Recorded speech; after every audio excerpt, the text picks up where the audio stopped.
Okay, boys, let's talk about the Thunder, who I've mentioned a good amount of times, but I haven't done a specific video for. We're going to keep this strictly to what's happening on the court with these guys.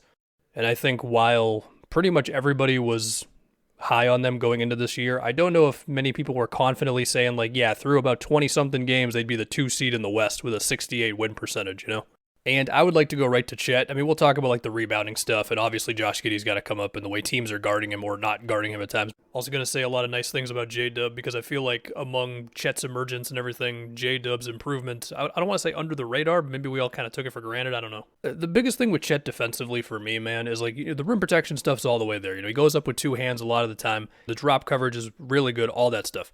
However, I think the different types of defense that he can play, right? So you look at their recent one against the Rockets, which one they did lose, but like you've got possessions there where he's playing typical drop coverage, but you've also got some possessions where he's ending up switched on a Jalen Green. I remember one specifically, he had a really good like contest on a Jalen Green long two. You've got times in that game where he's like playing off of Tari Eason in the corner, and then he's like helping on a drive, and then he gets back to Tari Eason, contests him at the rim. I mean, when they've had to play the Warriors, he's had to sometimes be in a higher drop for the sake of a Steph pick and roll. And I mean, it's Steph Curry, so like he's going to get everybody at times. But the point being, like you could ask him to play different types of defensive coverages, and he could do it. I remember in the recent one against the Lakers, a number of plays, especially as the Thunder stretched the lead out there, where like he's contesting like Max Christie, who actually did get some screen actions where he was like forced to pass out, or you know D'Lo's driving, and before you know it, Chet's just contesting him at the rim with both hands up. I mean, the rim protection has just been fantastic from Chet, right? And that has allowed the Thunder to play. I think when he's in the game, a safer defense. It's not super safe. We'll get to SGA's. We'll talk about the SGA steals right now. I do think the Thunder still find their times to collapse and aggressively help off of guys, which in part leads to SGA having insane steal numbers right now, where a lot of the time he's just stealing passes that are like cross-court things where someone's trying to get it to like the opposite corner or whatever. I mean, one example I've got for you in the Dallas game, this was before the Mavs went on their insane 30-0 run, but it's a simple Luka Derek Lively pick and roll up top. Chet is in what I would say is like a high drop. He's at the 3-point line. Lou Dort's on Luka because Lou Dort always gets the toughest assignments. You have J-Dub helping in the paint, and J-Dub in himself is also a good help defender. His wingspan's insane. His timing's good. The whole thing, good athlete. I'm going to say some very nice things about J-Dub on offense in a few minutes. And so it's Luka trying to make this cross-court pass to Seth Curry in the corner, who SGA is now guarding because J-Dub helped off of him, and SGA just steals it. And Chet at the heart of all this is huge. Now, with this said, look, if you want to look at like the Thunder's opponent shots given up and stuff, they lead the league in opponent corner threes attempted, and I think that could be a trade-off of the still sometimes aggressive defense from the corners and all that. Another thing, too, is that when Chet is not in the game, sometimes they'll go with big Jalen Williams as their backup five. But sometimes they'll also go small with, like, I guess Kenrich Williams technically being the center. And that defense typically has to get a little more scrambly, kind of similar to last year's defense for them. And so that could also be a reason why their corner threes are high, on top of also giving up a lot of offensive rebounds. They are the worst defensive rebounding team in the league. I mean, they have the worst defensive rebound percentage. Their opponents, they lead the league in opponent offensive rebounds per game. And I would love to see them pick up a big forward. I don't think I'm alone in that. I suppose you also could argue, well, they could get like another center, and then you could try playing Chet and that center together. It's just, I don't know, Chet at the 5 is just clearly their best thing, right? So I don't know there. But if we can get to the offense, we can start with Chet here as well.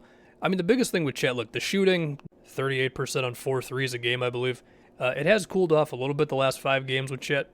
I think his form, his percentages in college, his free throws so far all suggest that the shooting is legit. The coast-to-coast ball handling, that's already there, which it feels like I'm taking it for granted. I'm really not. But the biggest thing to me is the off-the-dribble stuff in the half court. Like, the simplest play I can do to sum it up here is, like, they had a game against the Bulls recently where it's like SGA has Chet. It was either a screen up top or he's just spotting up at the top of the key.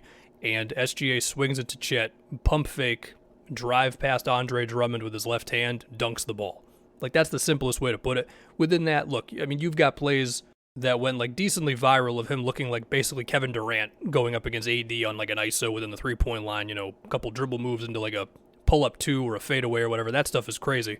But it's also plays where, like, he gets a screen from Davis Bertans, and then he's going downhill, and he hits Jaden Hardy with, like, a around-the-back move and then gets into him. And that was either a three-point play or it was at least, like, a physical drive, just finish versus Dallas.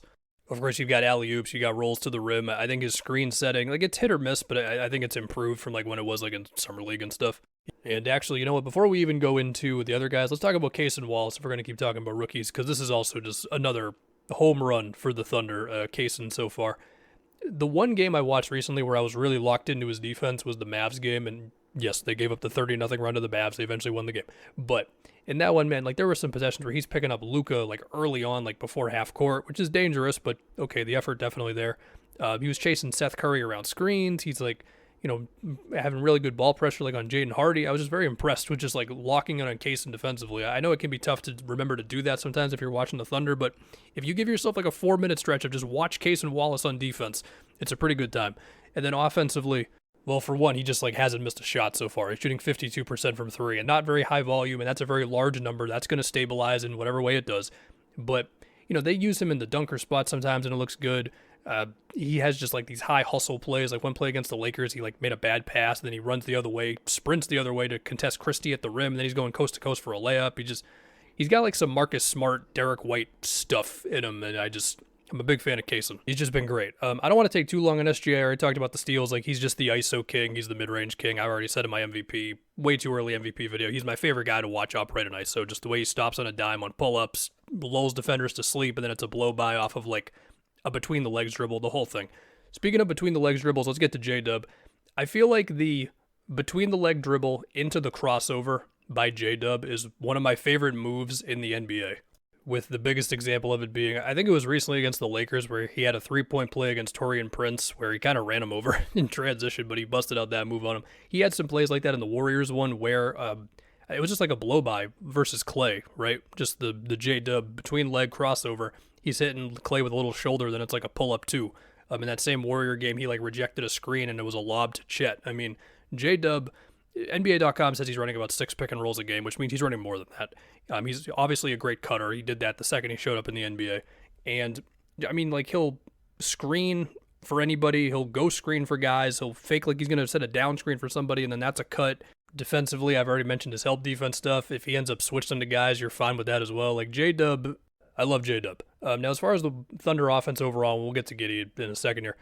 I mean, look, obviously the spacing is there. Like, Chet just gives them that 5-out spacing. But also, they typically will try to have, like, one guy within the three-point line who can then, like, be using the dunker spot or flash out. Like, Isaiah Joe, to me, is, like, the king of the, I'm in the paint. Oh, wait, now I just flashed out to three. And you got to deal with me moving. And there's a screen somewhere else on these guys. And SGA is trying to cook everybody.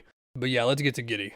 So the Rockets put Şengün on him, and I mean, it got uncomfortable at times. There was one play specifically where he was in transition and he had the ball and Şengün sagging off of him, and Giddy just picked the ball up at like the free throw line and just kind of looks around. He's like, I guess I'll throw it to Shea, and it's just like, bro, that can't be happening on your transition plays, right?